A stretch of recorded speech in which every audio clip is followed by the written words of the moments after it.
So firstly, thank you to everyone for joining this morning.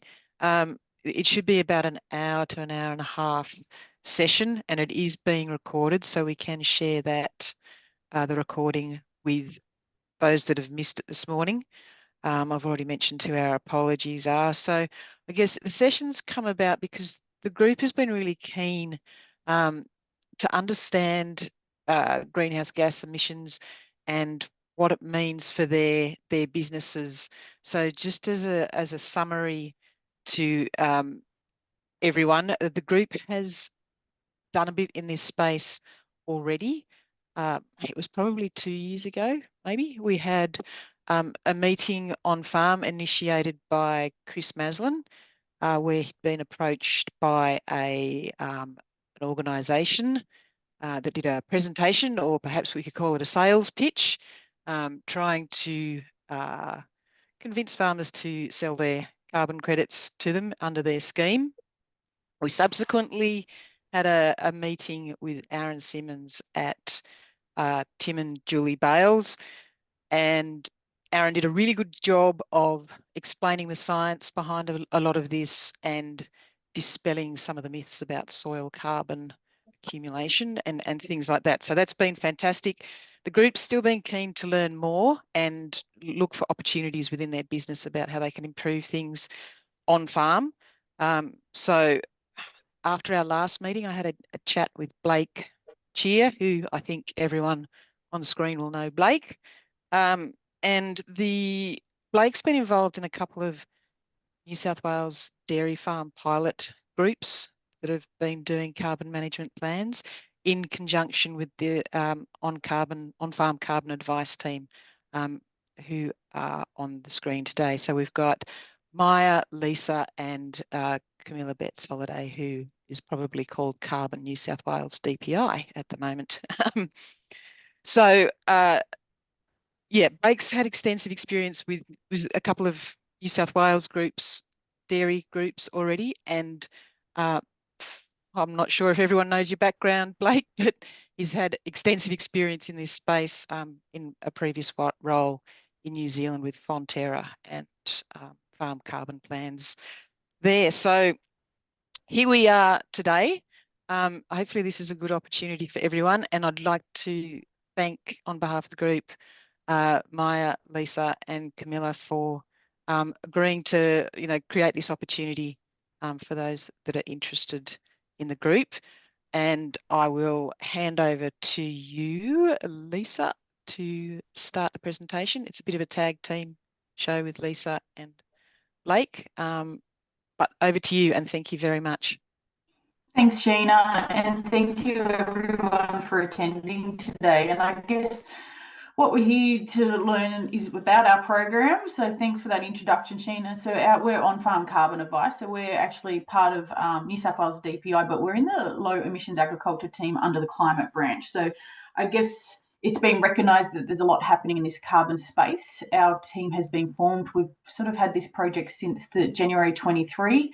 And we're all about educating and raising awareness for farmers about what's happening in this carbon space. Part of that is training and education, but part of that too is the farm carbon management plans, which we'll go through today. But yeah, we're just going to talk about our project, talk about the plans, but also talk about the steps and requirements if you do decide to undertake a farm carbon management plan. It's great that we've got Blake here. Blake's been traveling around the countryside with in the North Coast and also down in the Bega Valley with dairy farmers. Maya and myself, we're sort of covering off in the Central West, sort of more the grain sort of mixed farming belt as well, and beef farmers. But it's great to be here today. Please raise any questions that you do have. And I guess from this learning journey, we just want to say that everyone's on a different path. Everyone's at a different stage. There's no right or wrong stage of understanding what's happening in this carbon space. And it's really about taking that first step of understanding what your numbers are on farm, understanding where your emissions are on farm. And that's why we're here today. So a bit of housekeeping. I think we're obviously online. Hopefully the person that was having problems with sound, we've sorted that out. Please use the chat if you do have any questions, and we'll probably address them towards the end, not during. But if you do have a burning desire, just raise your hands and one of the members of the team will be able to unmute you. It is recorded. This is mainly for the participants that couldn't make it today, so it's not for external use at all. It will be emailed to you afterwards, as well as the slides for you to look at. So thank you. And I just want to do acknowledgement to country. I acknowledge the traditional custodians of the various lands on which we're all working today of Aboriginal and Torres Strait Islanders, people participating in this webinar. I pay my respects to the elders past, present and emerging, and celebrate the diversity of Aboriginal peoples and the ongoing cultures and connection of the lands and the waters of New South Wales. So I'm actually from Condobolin in central western New South Wales, so we're Wiradjuri country. So it's great to be with you all here today. So I guess we're all about supporting New South Wales farmers, about transitioning to a low emission future. We've all been hearing media, but also probably in your supply chain, but also just talking to other farmers, like what's happening in this carbon space, what activities can I potentially do? And that's where our project has actually stemmed from that. I just want to talk about, like, we're actually a funded project. That funding is from the Primary Industries and Productivity Abatement Program. So this program was sort of initiated in 22. It's really about growing the primary industries in New South Wales, but it's also about how do we transition to this low carbon future, or as we said, the low emissions future. There's three sort of pillars within this project funding. It's about developing market industry foundations. It's about building critical mass, so getting more farmers understanding of what's happening and increasing their capacity so we understand what's happening in this carbon space. But also there's a space natural capital. I'm not sure if you're familiar with that term, but that's something that industry will start talking about. But they're looking at different alternative finance and natural capital for carbon farming, which you may or may not be aware of. We're in the capacity building space of those three pillars. So just to give you a bit of a background about our project and the reason why we're concentrating on the farm plans, but also the workshops of carbon farming fundamentals, is that we recognise that, as I said previously, everyone's at a different stage of their learning journey, and we really want to make sure that we provide the right advice. We're a trusted source of information. We're non-biased. We're fully aware that there's a lot of carbon developers out there in the market, spruiking all the different activities that you potentially can do. We're not saying there's a right or wrong way to approach this, but we just want you to be armed with the right information and make the best decision for your farming business, as Sheena mentioned that at the start. We really think that there's going to be some potential opportunities in the future, whether that's to be obtained now or just being prepared. And we're all about preparedness and getting ready for those opportunities. So our program sort of has four main pillars. We've got our education and training. As I mentioned before, we've got workshops of training. We have regional forums. We are undertaking our farm carbon management plans, and that's where we're talking you through that process today, and would love to be able to help you out if you do decide to go with the farm plan. We have demonstration sites. So these demonstration sites are still to be set up, but mainly it's purely we want the practical information on ground about what activities you can do on farm. With the farm plans, we actually do go through scenarios as well that you can look at for abatement options. And we also have a website for resources. Excuse me, Lisa. The demonstration sites, are we eligible to put our hand up to be a part of that? Absolutely. So we haven't established them yet, but we're definitely planning them out now. Happy to talk through what sort of demonstration you're looking at. Really, ideally, it's emission avoidance, emissions reduction, anything that's using technology. So I guess with dairy, is it effluent systems? Is it weighing systems? I guess it's looking at all the efficiency you can do on farm as well. So happy to discuss that further, probably after this though, if that's all right, Chris.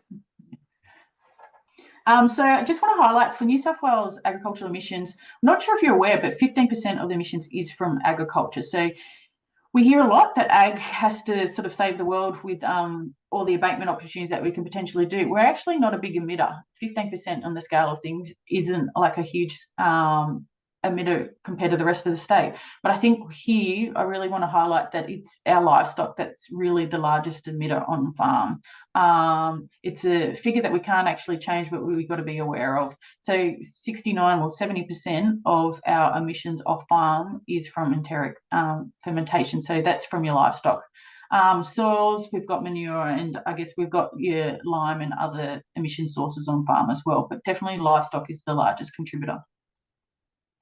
So the intent of this slide is really to make it confusing, because this carbon space is quite confusing. We've been working in this space for a while now, and still it's evolving. There's still new information coming, and I think it's just being aware of the terminology and the carbon lingo, I guess, of what's coming. There's a lot of positive information out there, but there's also a lot of negative information. I think farmers, we're all in a very good position to take the opportunities of the positives that are coming out of this space, but we've got to be fully aware of what the expectations and requirements potentially are, particularly knowing our numbers as well. That's not a negative thing. It actually is just looking at your business, potentially like what you look at your BAS every quarter. It's actually looking at your numbers on farms for your livestock and what other management practices you're doing.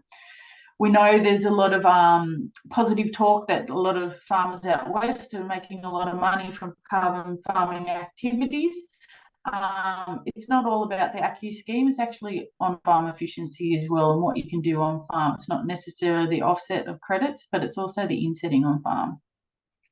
So I just want to highlight all the different influences that are out there. Like, you could actually talk about this all day and really go down a big rabbit hole. But I guess from a global context, there's a lot of pressure happening globally, as you're aware, putting pressure on what's happening on our farm carbon footprint.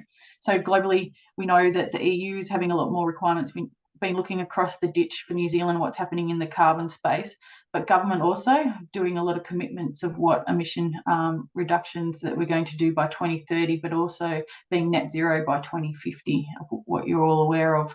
But I think what's really important is what's happening in that corporate company and supply chain space. So you being milk producers, obviously the milk processors are starting to have to do reporting, and they have to understand what your emission profiles are on farm and potentially have to report on that. So they'll start probably asking what your emission numbers on farm are.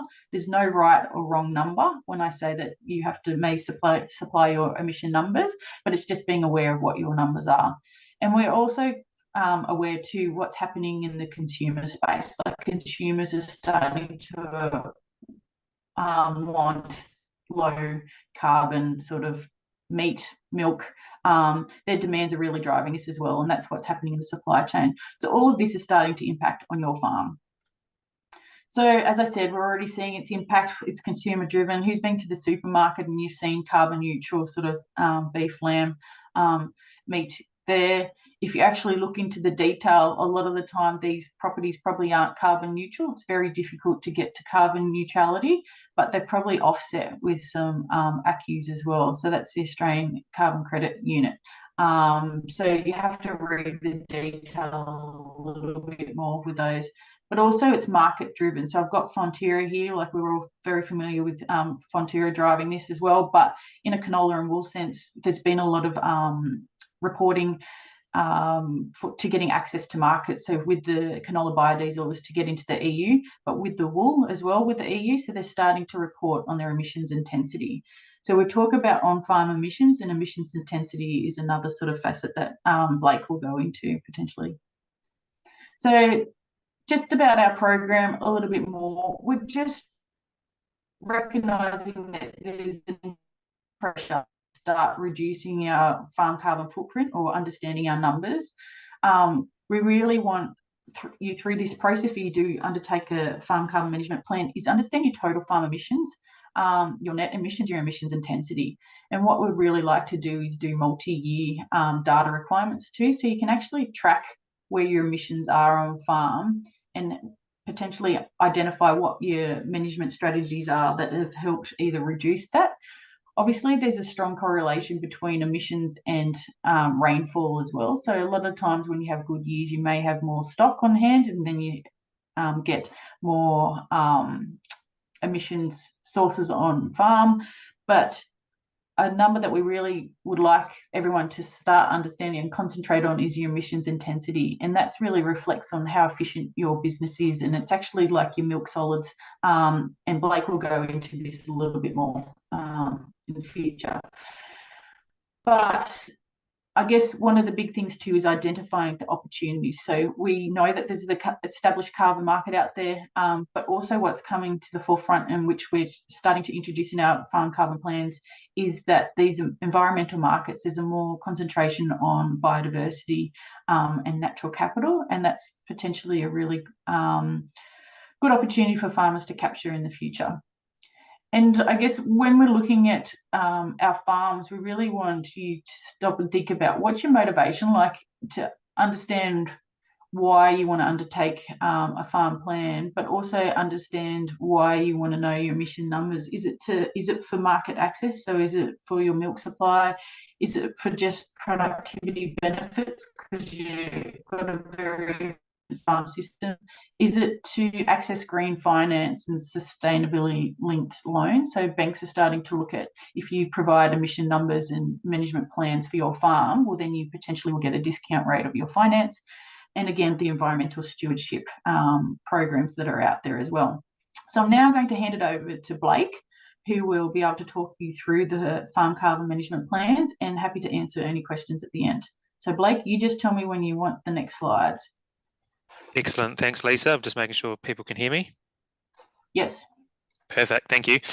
Yeah, so as Lisa was sort of mentioning with the farm carbon plans, each different farming systems all have different farming profiles. So here we've got 3 examples with probably grains being the outlier here. But what we're trying to show in the below in the pie charts is that each of these different farming systems have different makeups of greenhouse gas emissions on their farms, and also sort of showing how these are broken up and what are the more bigger drivers on their farm. So for example, if we look at grains, given there are no animals on farm, we don't have enteric methane, but we still get greenhouse gas emissions through nitrous oxide and crop residues and nitrous oxide fertilizer.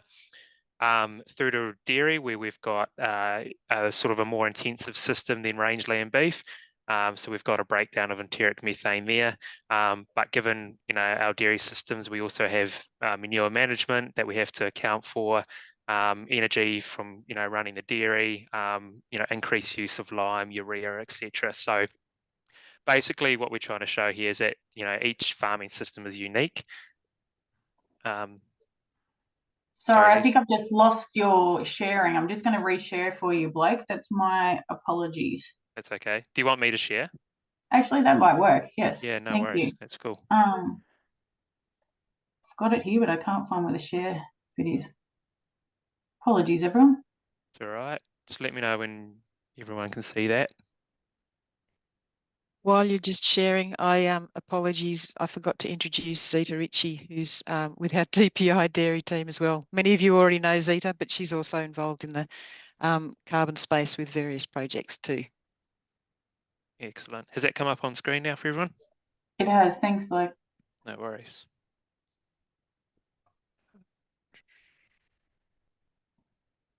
Cool. So this here, we're just showing the Australian dairy roadmap. So driven by Dairy Australia and industry is basically trying to show the roadmap over the next 8 years as to where we want to get to with all dairy farmers across the nation. So at the moment, we're in that green phase of really around that building awareness and education around what carbon is. Up until sort of 4 years ago, it was new. No one really knew the background of it, what sequestration was, where carbon came from, what methane was, etc. So we're really in that building awareness phase, and this is the whole idea of the carbon plans, to sort of show you where you're at with your numbers, and try and create a bit of a future pathway for you all. Just also to note that the Australian dairy industry has committed to reducing greenhouse gas emissions intensity by 30% from the 2015 base level.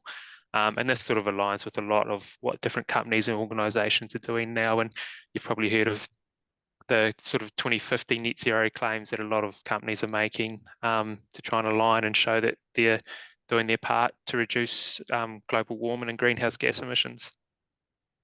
So why undertake a DPI farm carbon management plan. So we've got this animation flicking through of what one will look like, and some of the motivators that Lisa has already spoken to on the left. But it is a really full comprehensive farm plan. We get a farm map and do some overlays of different things, such as your farm boundary, where you've got vegetation on farm, your slopes, etc.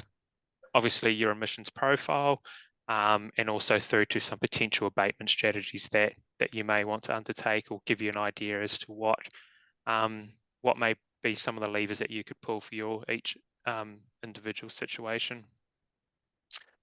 The data that we require, so on the left-hand side, we've got bullet points of all the different data that we need to create a carbon calculator. For farmers that have previously been involved, say with dairy base, will do some sort of benchmarking or reporting. Some of these numbers and data will be very similar. So for livestock, we're looking at milkers, heifer numbers under 12 months and over 12 months, calves, so any dairy beef crosses or other stock you have on farm. Sorry, Blake. Excuse me. Chris has got a question. Yeah. Oh, sorry, Excuse me, Chris. Blake. Apologies. Yep. Excuse me, Blake. We've been doing dairy base for 5 years. We know our numbers for the last 5 years. We can see trends. Yep. So we've been doing that. Our business, Spelman Partnership, been doing that for 5 years. So we've already got that information already in front of us. I suppose just to let you know. Yeah, no, I appreciate that, Chris. And I know that there's a few farmers in the group that are in similar situations to you. So we will be avoiding duplication at any expense. So yeah, if we're looking at doing this for the 23-24 financial year and you guys are happy to, it may just be a case of sharing that dairy base file with us. I can go and extract the information that I need and go from there. So yeah, very much trying to save another conversation around a kitchen table collecting this data for sure.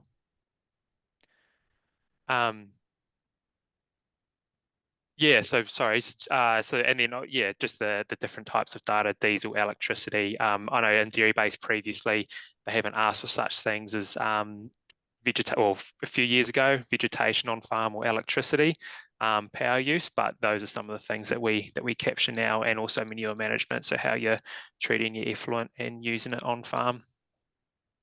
Yeah, again, just to reiterate, and I don't think this is especially important for this group or probably even this industry, but just being able to understand and know your numbers so that we can report on it and try and get an accurate carbon calculation for you. It's sort of the old saying with rubbish in, rubbish out. So, but yeah, I know you guys are well and truly across this statement.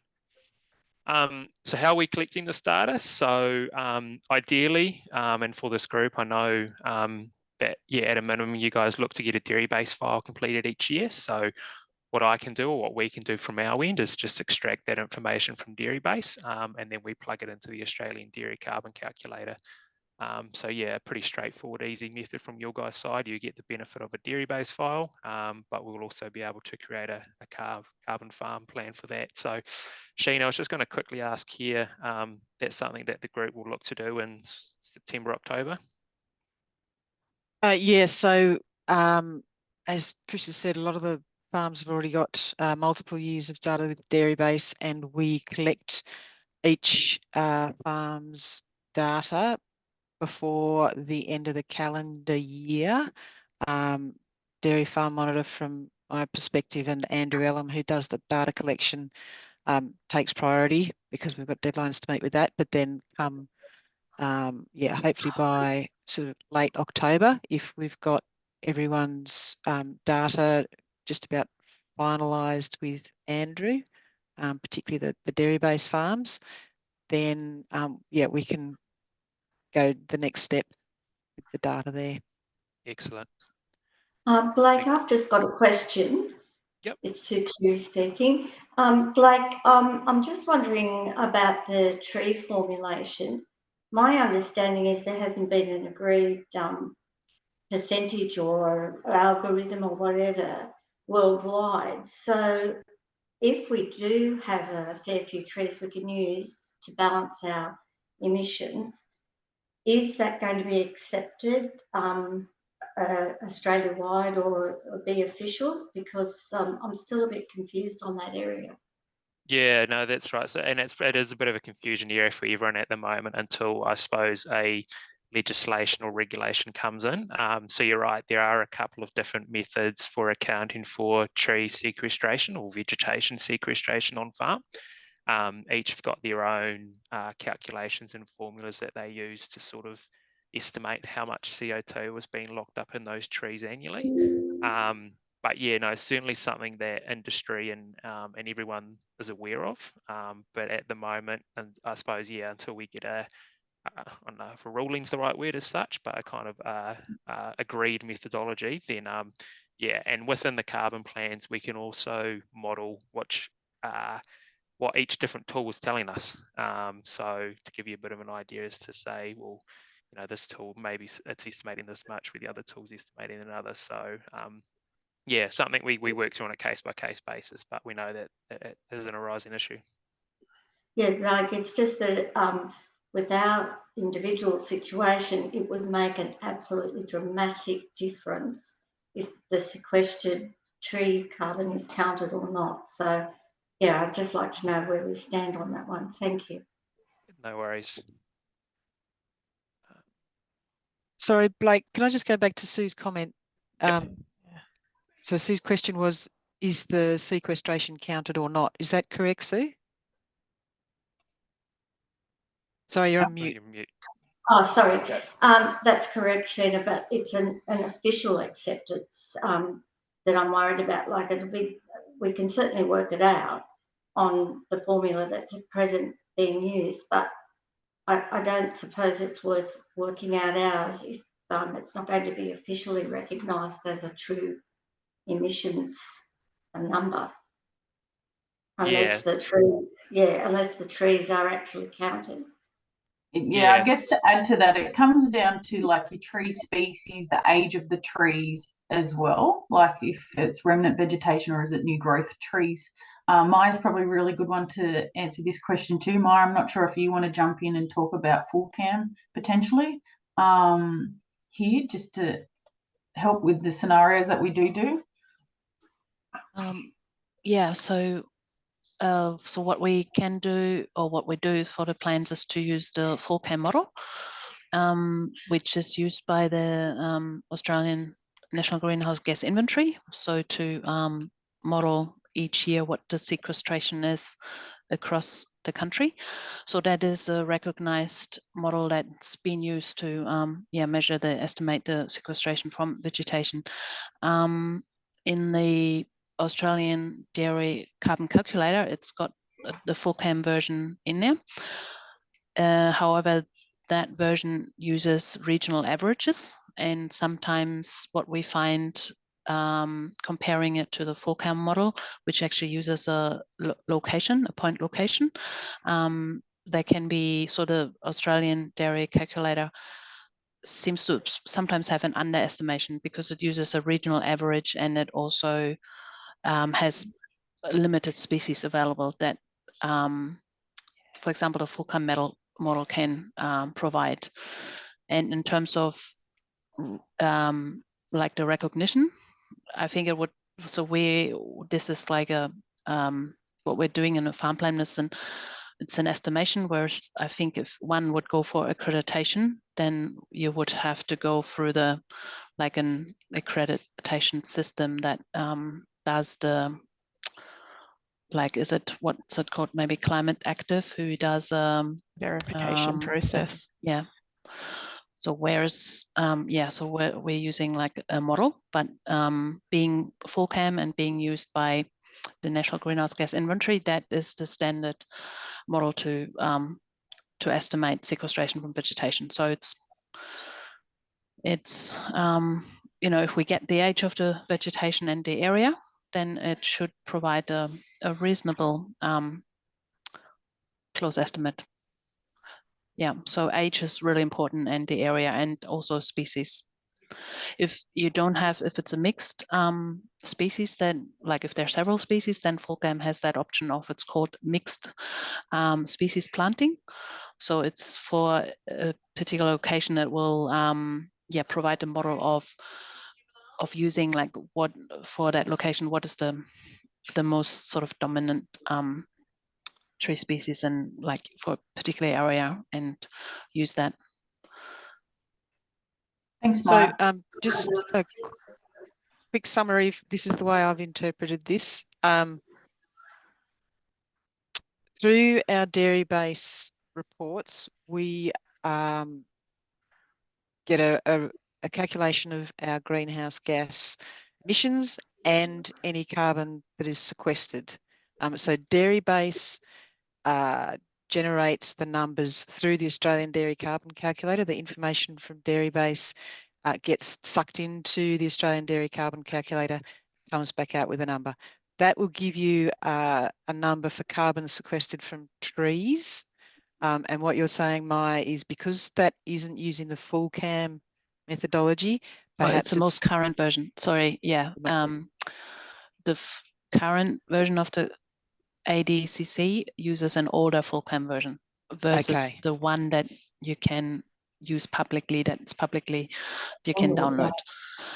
And and also, yeah, and the difference is that if you were to use the public downloadable version, you can put in your point location versus the calculator has just makes regional averages. So you put in North Coast, for example, or South Coast. So you can't, and then for that, it's sort of used a few locations within the North Coast and a few species, and then sort of made like a regional average. And since we've been doing these plans, we found that, well, because it's an older version and also because of the regional averages, that sometimes it can be quite an underestimation versus what the current public version of full CAM models.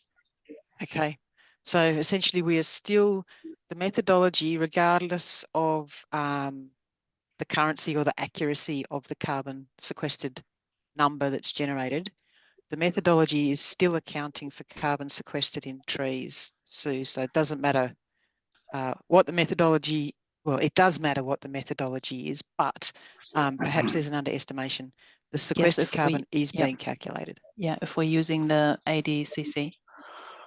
But in the farm plans, we have been presenting the two values sort of for an estimation.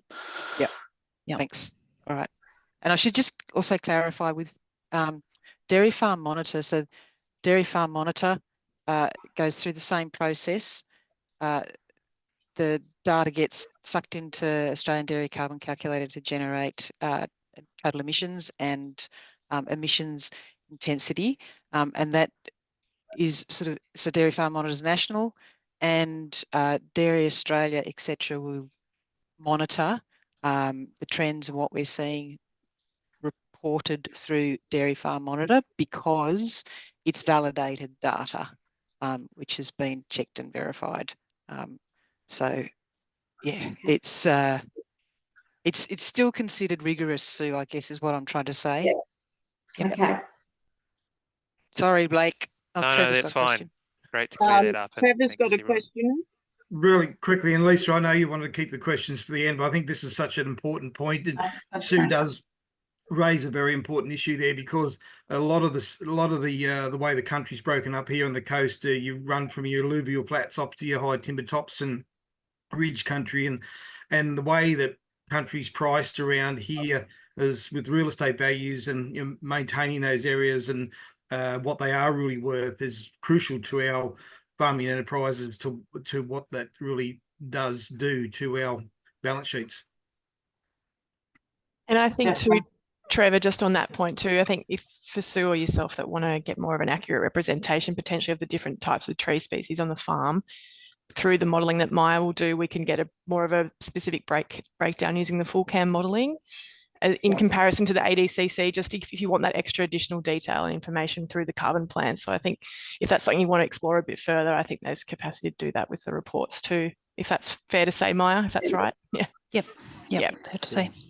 Yeah, and I think just to add to that too, like whatever modelling that you're using, like full CAM, is just understand like what year date was associated with it, and just keep that in documented with all your, like whether it's dairy base or whether it's your Dairy Farm Monitor project too, like just understanding where that source of information came from as well, and the year, and then you can associate it with which modelling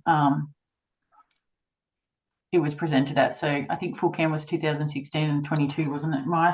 Something similar to that. So yeah, there's different variations in the versions of years, and just if you document that, then you'll then reflect and go, oh yeah, we use this model. So anyway, I'll hand it back to Blake. Cool, thanks Lisa, and yeah, really great to clear that up. Thanks everyone for your comments. Yeah, so here we're just stepping through the kind of pathway of how we go about our getting our farm carbon management plan. So today we're at step 1. We've got our introductory webinar, and then after today, Lisa and her team will send out a EOI expression of interest form. Within that, we just get some basic information, sort of name, number, farm, address, etc. We also ask for the lot and DP numbers, just so that we can start our mapping process, which is really good. Steps 3 and 4, we'll work in the background about how we go about this. I suppose if you weren't all in the large herds group and you were sort of just individual farmers, we'd come out and do a farm visit and collect that data individually.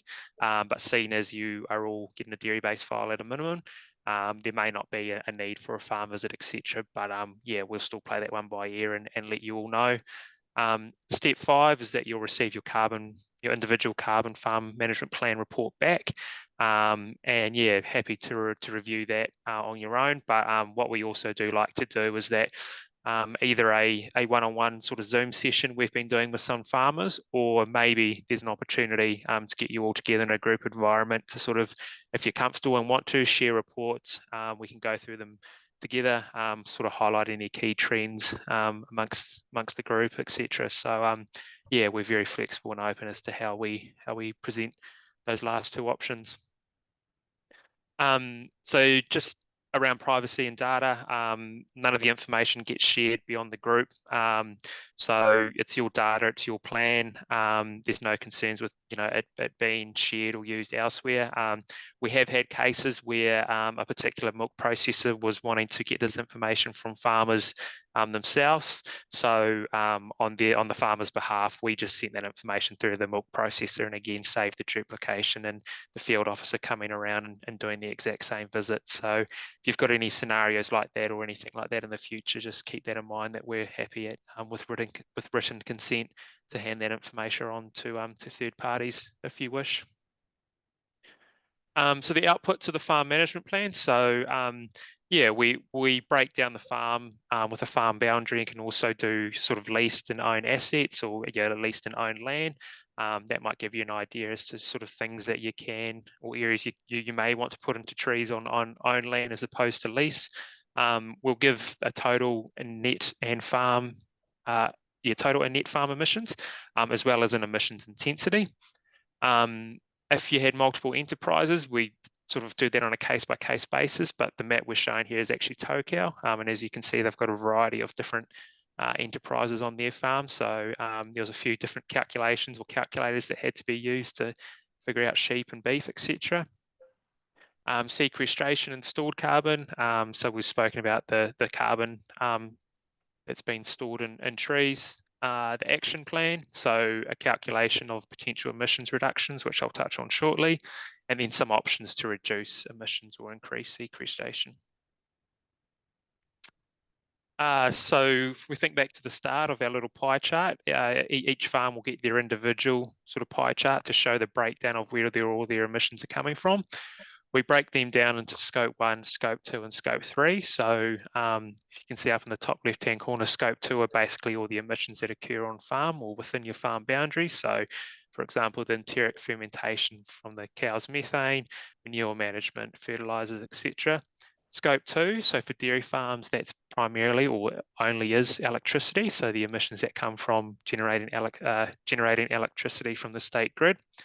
And then our last one is our scope 3 emissions. So what are the emissions occurring before the products arrived on farms, for example, fertilizers, feed, etc., fuel. And then across the top, we've got a breakdown of your total emissions. So we basically sum up the scope 1, scope 2s. If there was any sequestration on farm, we minus that off. And then we get our net farm emissions total there. some of the maps, which are really cool. So we do an estimation of soil carbon stocks using a CSIRO platform, as well as some estimated vegetation stocks on farm. So yeah, we use sort of the GPS mapping to sort of show where there's vegetation on farm and different forests and other bits and pieces. We also go through some general farm abatement strategies. So you'll get this template in your carbon plan, just to sort of show what are some of the levers that you can pull, or different things that you can do on farm to help reduce your greenhouse gas emissions. Again, really sort of an education piece around, you know, what are the different things that actually influence your greenhouse gas emissions profile on farm. So we break that down into livestock, fertilizer, soils, trees, energy, and effluent. And we've also sort of given an approximate time frame on some of these things. So like we know, for example, animal vaccines aren't available or commercially available yet. There's research underway. So we know that that's going to be more longer term, as opposed to some of the things that you could do with the cow diet or genetic selection now. And lastly, so this has been quite a highlight for a few farmers that I've been doing some plans with, is being able to do potential farm specific abatement strategies. So what we're looking at doing here is farmers have said to me, hey, look, Blake, if I look at planting out 10 hectares of trees, what does that do for my emissions profile? If I wanted to install some solar panels and reduce my reliance on the state grid, what does that do? You know, through to reducing stock numbers, changing effluent or manure management systems, increasing purchase fodder. A lot of farms have also said, hey, look, the past couple of years haven't been great for milk production. If my milk production lifted by X amount, what would that do to my emissions intensity? So we can break all those different scenarios down for you and give you an idea as to, you know, what are some of the levers and different drivers that you can choose to do on farm. Again, no obligation to do these, but I think for some farmers, it's really sort of highlighted where some quick wins can be. You know, for example, the introduction of solar panels and reducing electricity, although great to do, it's only really a small amount of greenhouse gas emissions on farm, whereas things like, you know, being more efficient with nitrogen fertilizer, or yeah, maybe planting trees have been a bit more bang for buck as such. Cool, so I'll hand that back to Lisa now. Rightio, thanks, Blake. So as you can see on the screen, this is just the expression of interest form. So either Sheena or our team will send it out to you if you are interested. It sounds like, just from you answering, like most of you doing dairy base or the farm monitor project, so you have this data, so it's more allowing us to have access to that data, and we can complete the farm plan. I guess the difference is that we're not just supplying numbers, we're actually supplying an action plan mapping, but also some options that you could potentially do on farm, whether those options an action plan are like to do now, or is it something in the medium to longer term too, because there's a lot of strategies that are out there that probably will take a longer term approach to be able to undertake that. So I guess we're going to send this out via email.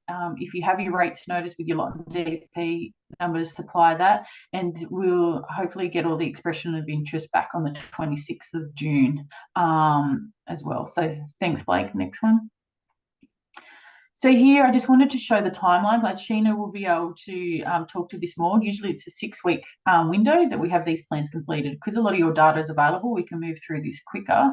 But I believe that a lot of your data collection will happen around that September, sort of October period. So the plan is, if you are interested, is submit your expression of interest. We'll get the mapping done. We'll be able to access your data, or be able to get Andrew to access that data that we require, and then we can do your farm plans to have them ready for that November, December period. And I think Sheena is sort of scheduling potentially in December to have a workshop or a group meeting together, that where we can potentially talk about all the farm plans and the numbers that you have, or it can be on the individual basis as well. Thanks, Blake. You're probably fully aware, but I just wanted to point out all the resources that are available at the moment. Like you've got your Dairy Australia, you've got your Business of Dairy podcast, but also you've got the recording with Aaron Simmons. I know he spoke to your group last year. We've got his YouTube recording for the New South Wales Dairy Breakfast. Aaron's part of our climate team. He's a straight shooter, and I think he's someone that actually reviews a lot of these plans. He's our technical expert that we do go to when we do have questions, particularly with the Veg Susan and things like that. So yeah, he's actually a great resource for this project and does oversee a lot of the plans as well. Thanks, Blake. And I just want to go over like things that we've learned so far. Like obviously for us, the data collection has been quite time consuming, but it seems like with all the programs that you're involved in, like obviously the dairy industry is a lot more better at the data collection than say the beef sheep producers, that's for sure. Preparation is key, so I feel like that this timeline will be shortened because you have that information, that data available already. But really what this webinar is about managing expectation of what this farm plan is and what you can actually do. I noticed, Chris, you mentioned that you've had 5 years of data. It'd be nice to just talk about like knowing those numbers. Has there been any management changes? Because that's what we discuss in these plans. Having multi-year data would really be good to put into these plans as well.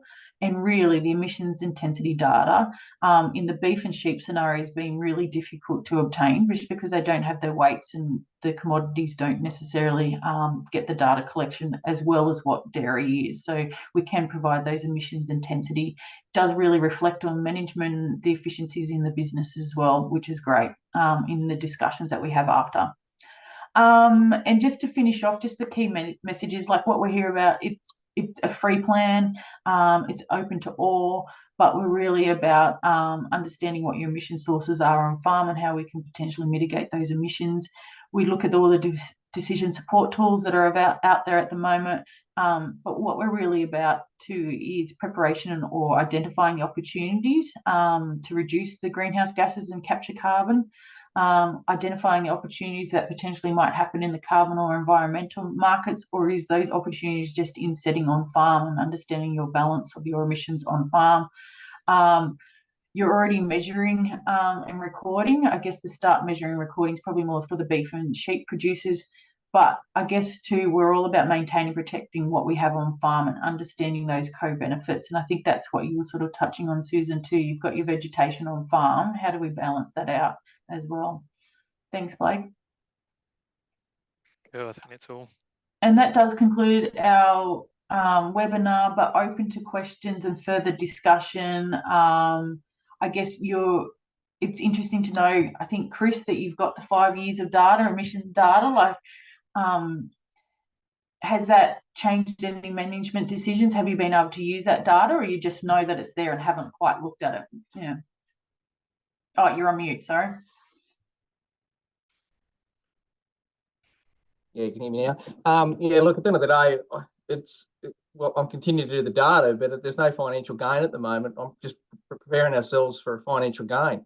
Like I handed the numbers over to everyone was aware. I handed, because I'm a member of, well, I'm not a shareholder, but I own a CRT store or shares in a CRT store, and I handed my numbers or our numbers over to Nutrien, and they come up with a very similar number to Dairy Base. At the end of the day, our emissions for animals, we can fix it at a heartbeat by simply feeding the cow one of the products. As soon as there's a financial gain, all us farmers are just going to look at it, make a financial decision, and but to have that data is crucial. So we've got a handle on where it's going. Yeah. Something that I get really upset with is that there's so many sharks out there in the soil carbon sector that you've got to sign up to a project before you get your baseline, and I just think that's backward if I've ever heard of it. So I'm actually currently going to do a snapshot of soil carbon across all my farms, and then come up with a plan if I'm going to join in a project or I'm just going to see where it's at. Because if soil carbon on the dairy farm we've been here farming on this block of land for 80 years, compared to some new country we've bought in the last 3 years, I really want to see where they're all at. So we're currently doing that. But again, years vary, and I think that's also will always affect our emissions. But ultimately, until there's, like, you know, I'm pretty eager to hear about Maya about the trees. I'm really keen on investigating that, because I'm actually currently, I'll speak out of school. I've got a patch of timber that's probably 50 hectares and it's old growth, but there's next door it's regrowth, and I'm actually killing it with a helicopter at the moment, and I'm potentially going to sell it back down to trees. So to get a lowest point, as low as I can before I re-establish it. So I'm really eager to have offsets, and we've got the capability to have some offsets, no different to what Trevor said earlier. But yeah, I see this space not going away, but the moment there's a financial assistance, at least we'll be on the front foot as farmers to go, yep, we can deal with this. Yeah. Thanks, Chris. Any other questions or comments from the group? Trev? Yeah, just to have a plug in Aaron's corner. After we had that meeting with him up at Bales, I was able to put him in front of the Nowra group and talking. Chris triggered this memory for me, saying about sharks and about how the wool was pulled over their eye in the Nowra group with handling their effluent and what was going to be generated out of that. So there are a lot of sharks out there, and there was a lot of questions went into that entity's group that they couldn't even answer. So yeah, Aaron's worth his salt completely. I'd agree. I'd definitely agree, Trevor. I've just got a question, unless another farmer has. Yep. Simon, you go. Hi guys, it's Ben. I'm here with Simon, so I should have said hello earlier. But yeah, just a general question, I suppose, off the back of what Chris was saying. I'm assuming that, you know, we're all going through these. We're measuring and getting the data on our individual farms. I'm assuming we're all going to be benchmarked as to our individual farms. So does that all come back to the kilos of CO2 or whatever it is per kilo of milk solids or per litre? Is that the measurement? And then how do we, to Chris's financial question, how do we use that in layman's terms to then negotiate with a milk company, or like if we're half the emissions of Chris, say, so how does the milk company, are we going forward, are we going to be providing that information to the milk company, and they, you know, how do they measure and how do they put a financial number, or not even a financial number, how do they put a carbon number on our farm versus someone else? Do you know, does that question make sense? Yeah, no, that does. I might try and answer that first. So yes, you will get an emissions intensity number. So that's basically your kilos of, well, it's measured in two ways. So yeah, kgs of CO2 equivalent per kilo of milk solid, or your kg of CO2 per kilo of fat and protein corrected milk. So those are two different terms that we use for intensity. In terms of the milk processors, yeah, look, I mean, obviously I can't speak on behalf of any individual companies, but I know that most of the companies now are having to or wanting to report on this through different corporate sustainability reports, etc. My previous experience when I was in New Zealand, you know, Fonterra was looking at offering farmers incentives for doing sustainability things on farm. So that was in the, you know, tunes of cents per kilo of milk solid through their cooperative difference program. I think each individual milk company is going to make their own stance on it. You know, whether it does become a financial incentive, but, you know, and who's to say in 5 to 10 year times it just doesn't become a condition of term of supply to meet a certain threshold. I'm not sure. So yeah, there's all these different thoughts and feelings going on amongst them all, but yeah, it's certainly front of mind, and I know that a lot of the companies are now requesting this data from their farmers.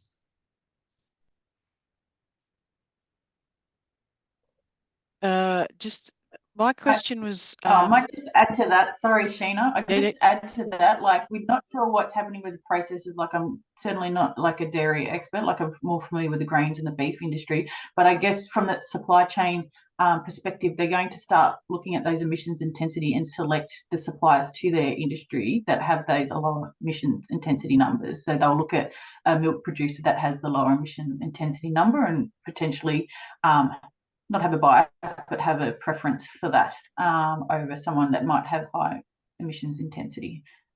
We're not there yet, but that's potentially what's happening in the supply chain. So that's why we've just got to be prepared with our numbers and understand why those numbers and how we can improve them, I guess. Sorry, Sheena, over to you. Sorry, Chris Lisa. has got a question. I think. Sorry, further on that point though, big corporations have net zero ambitions, and your numbers go into their scope 3 numbers. So it all gets rolled up at the end of the day. So they have a vested interest in what you're doing on the ground. And there's a climate, what's it called? The Climate Financial Task Force that's coming in, which will affect the top 50 companies. And so there's, your numbers are important, basically. Okay, sorry, Sheena, go. No, that's okay. Thanks, Camilla. I've got a little dumb question. Chris. I've got a dumb question. You touched on grains because us dairy farmers we're basically, you talk about a supply chain. You know, we're integrated with the grain sector quite significantly. Is there going to be a link? Is there potentially going to be a link between our suppliers through to our processors? Potentially, because I don't know, Blake might answer this one too, but definitely the grains, their emissions reduction can be through nitrogen efficiency, that the nitrogen's a really big proportion of emissions on farm there. If you're sourcing that, I guess it's that transporting cost that's associated with your emission profile. You're still with the boundary of your farm, your whole farm emissions is just what happens on your farm. But if your pellets, if you use pellets and not do your own mixes, well, then it's that freight that potentially comes to on farm as well. The calculators at the moment don't go into the specific pellet types, but it definitely goes into the grain types and whatnot of those mixes. Blake might add to that as well. Yeah, so there's sort of some default calculations that get used in the background, Chris, to account for that. So that's where we were talking about scope 1, scope 2, and scope 3. So every farm, organisation, corporate has what they call scope 1 and scope 2 and scope 3. So scope 1's basically all the things within their control. So if we use the example of a dairy company, their scope 1 emissions will be their manufacturing, their tankers, their distribution into supermarkets, all those sorts of things. Their scope 2 will be around their electricity use and embedded emissions.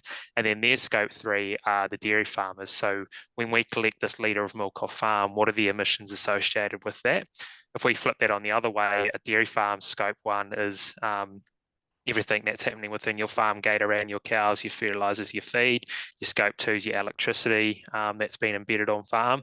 And then your scope 3 is, when I purchase, for example, fertilizer or feed, what are the emissions that are being brought in from that feed? So, that could be the generation of fertilizer, in the urea making process.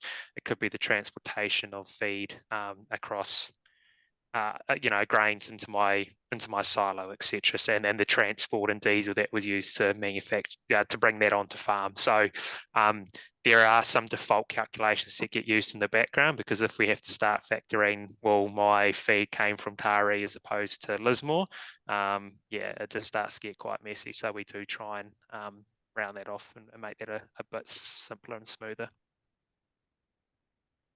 Trevor? Yeah, look, there's already some in the dairy industry, Lisa, there's already some financial benefits coming through and some premiums already, like Riverina Fresh, Fonterra Fresh, and others who are actually paying premiums. And we've been to Bega with a presentation on what we can do to have those unique and high achieving farms and recognised premiums in there. So, and all this is going to bundle into that. So that's the underlying figure in that, to actually be able to get a stronger premium, particularly when there's a 20% fall in the farm gate milk price in the south right now. It's going to be a pretty interesting few months in front of us. Definitely, good point. Just for clarification, Trevor is on Dairy Farmers Milk, or leads Dairy Farmers Milk Co-op, who negotiate with Bega Cheese for milk supply conditions and pricing. Just for context. Any other farmer questions? All right, Debbie, you've got no questions or queries? No, all good. My question was going to be around Some of our farms have multiple years of data, and those multiple years of data contain pretty much all the physical information that we need to get a full report on carbon emissions. With the farm carbon management plans, is there an opportunity to capture, the 5 years in Chris's case, and do a trend within that carbon management report? Yeah, there is, if the data is available. We've only been going back 3 years, but if there's 5 years, definitely it's a maybe. It's a case by case sort of basis, but definitely for our project, probably the 3 years, but happy to discuss that if that's something that people require or would like. Happy to do that too. I think, yeah, open for discussion there, but definitely 3 years we can go back. Yeah, just add that relatively simple to do, Sheena. Yeah. So yeah, just making sure that, because I know you're well across it as well, that those questions that haven't previously been asked to get a carbon calculation are now being asked. As long as we can either retrospectively answer those or they've already been answered, then yeah, for sure we can do that. Excellent. Some of our farms won't have, because with dairy base, they haven't been asked questions around things like total litres of fuel used and total kilowatts of power used within a year, just for those farmers. I guess it comes back to that availability of data. If they can go back in their records and look at their fuel rebates or something, and even their energy bills, like we'll be able to work that out. So yeah. Yeah, I think our farm would go back to 16, 17. So that's what, at least 6 years of data. So, yeah. Yeah, I think the only challenge, so to explain what Blake was talking about, Sue, with the, so it's from 16, 17 to now, over that time period, the methodology or the information captured has changed since 16, 17. So there's, when we're looking back that far, there's going to be some gaps in information, whereas in the last 3 years, 2 to 3 years, most of those, well, all of those questions are now being asked. So there would be some differences when you're looking at your numbers between the last 2 years to the 16, 17 years and in between, because of the different information that's being captured. And some of it can't be changed. Can't be, if you reran your reports from the 16-17 year, there will be adjustments made in that with calculations, but because some of the information hasn't been captured. So for example, manure management questions, previously until last year, that was all a state default figure. Now it's not. Now we actually have to ask you the question, how long are your milkers at the dairy, and basically how long are they off pastures for? So because that'll impact how much manure is captured and stored, and that changes numbers. So particularly in systems like yours, where you're more of a PMR system than a pasture-based system, previously you've had state-based default figures used, which has considered you more of a pasture-based farm than a PMR farm. So there'll be differences in those numbers. Slightly technical and confusing, but that's why they probably only go back 3 years. You're on mute, Sue.